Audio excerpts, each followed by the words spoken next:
हाल ही में आदि पुरुष का ट्रेलर लॉन्च हुआ है और जिनको भी नहीं पता है मैं बता दूं, आदि पुरुष रामायण के ऊपर बेस्ड है। और जब कभी भी ऐसे महाग्रंथों पे मूवीज बनती है तो कई ऐसे छोटे पार्ट होते हैं जो छूट जाते हैं। तो आज की वीडियो में हम रामायण से रिलेटेड कुछ ऐसे फैक्ट के बारे में जानेंगे जो या तो हमारी नजरों से छूट गई है या जिनके बारे में बहुत कम लोगों को पता है। तो चलिए शुरू करते हैं। नमस्कार दोस्तों, आप सबका स्वागत है हमारे चैनल माइथोलॉजी एरा में। इसी तरह के कंटेंट के लिए आप हमारा यूट्यूब चैनल सब्सक्राइब कर सकते हैं। तो अब हम आगे बढ़ते हैं अपने वीडियो की तरफ। फैक्ट नंबर 1, हम सब ये तो जानते हैं श्री राम भगवान विष्णु के अवतार हैं, लेकिन उनके भाई भी कोई साधारण मनुष्य नहीं थे। उनके भाई लक्ष्मण शेषनाग के अवतार थे और भाई भरत और शत्रुघ्न सुदर्शन चक्र के। फैक्ट नंबर 2, ज्यादातर लोग जानते हैं राम भगवान ने स्वयंवर के दौरान शिव धनुष तोड़ा था, लेकिन उस शिव धनुष का नाम क्या था? उस शिव धनुष का नाम था पिनाक, जो साक्षात शिव भगवान का धनुष था। फैक्ट नंबर 3, प्रभु श्री राम के छोटे भाई लक्ष्मण ने 14 वर्ष के लिए अपना नींद त्याग दी थी, पर निंद्रा देवी ने उन्हें कहा कि उनके बदले किसी न किसी को तो सोना ही पड़ेगा।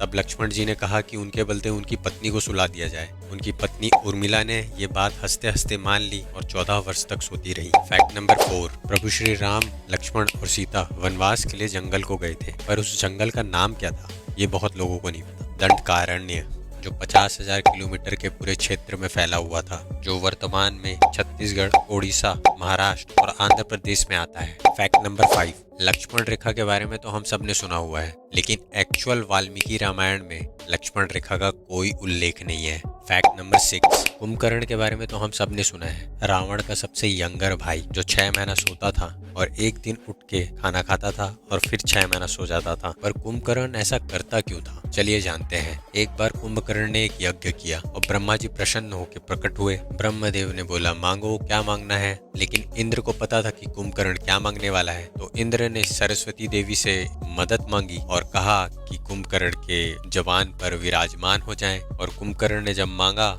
इंद्रासन से निंद्रासन हो गया, तो तभी से कुंभकर्ण निंद्रासन में चले गए। फैक्ट नंबर 7, रामायण काल में राम भगवान ने पुल बनाया था, उसी पुल के सहारे वानर सेना श्रीलंका तक गई थी, लेकिन साइंस से मानने के लिए तैयार ही नहीं हो रहा था कि ये मैन मेड ब्रिज है। लेकिन रिसेंटली अभी नासा ने भी माना है कि ये मैन मेड ब्रिज है, 17,50,000 साल पुरानी है। तो जोर से बोलो जय श्री राम। फैक्ट नंबर 8, रामायण में उल्लेख है कि श्री राम ने अपने छोटे भाई लक्ष्मण को मृत्युदंड दिया था, लेकिन क्या आप जानते हैं भगवान श्री राम ने लक्ष्मण को मृत्युदंड क्यों दिया था? यह घटना उस समय की है जब श्री राम लंका विजय करने के बाद अयोध्या लौटे थे और अयोध्या के राजा बने थे। एक दिन यम देवता श्री राम को देखने और कुछ महत्वपूर्ण चर्चा करने आए। चर्चा शुरू करने से पहले उन्होंने भगवान श्री राम से वादा करने के लिए कहा कि कोई भी इस बातचीत के समाप्त होने तक बीच में ना आए, अन्यथा उन्हें मृत्युदंड देना होगा। राम ने लक्ष्मण को द्वारपाल नियुक्त किया ताकि कोई बातचीत में बाधा ना कर सके। अब लक्ष्मण द्वारपाल के रूप में खड़े थे। थोड़े समय के बाद दुर्वासा ऋषि उनके स्थान पर आए और लक्ष्मण से राम को उनके आने की सूचना देने के लिए कहा। लक्ष्मण के मना करने पर ऋषि दुर्वासा क्रोधित हो गए और पूरे अयोध्या को श्राप देने पे आ गए। पूरी अयोध्या को बचाने के लिए लक्ष्मण जी अंदर चले गए। अब श्री राम भ्रमित हो गए क्योंकि अपने वचन के अनुसार लक्ष्मण को मृत्युदंड देना था। ऐसी स्थिति में श्री राम ने अपने गुरु वरिष्ठ का स्मरण किया और उनसे दूसरा रास्ता दिखाने को कहा। गुरु वरिष्ठ ने राम और लक्ष्मण को अलग हो जाने को कहा और यह मृत्युदंड देने के समान था। लक्ष्मण ने यह सुनकर बताया कि वह जीवन भर अपने भाई से दूर नहीं रह सकते। लक्ष्मण ने अपने भाई की बात मानकर मौत को गले लगाने का फैसला लिया। उसके बाद लक्ष्मण ने जल समाधि ले ली। फैक्ट नंबर 9, ऐसा माना जाता है कि जब सीता ने पृथ्वी में समाहित होने के बाद अपने शरीर का त्याग किया था, तो भगवान राम ने सरयू नदी में जल समाधि लेकर पृथ्वी का परित्याग कर दिया था। फैक्ट नंबर 10, रामायण की बात हो और रावण की बात ना हो, ऐसा हो ही नहीं सकता।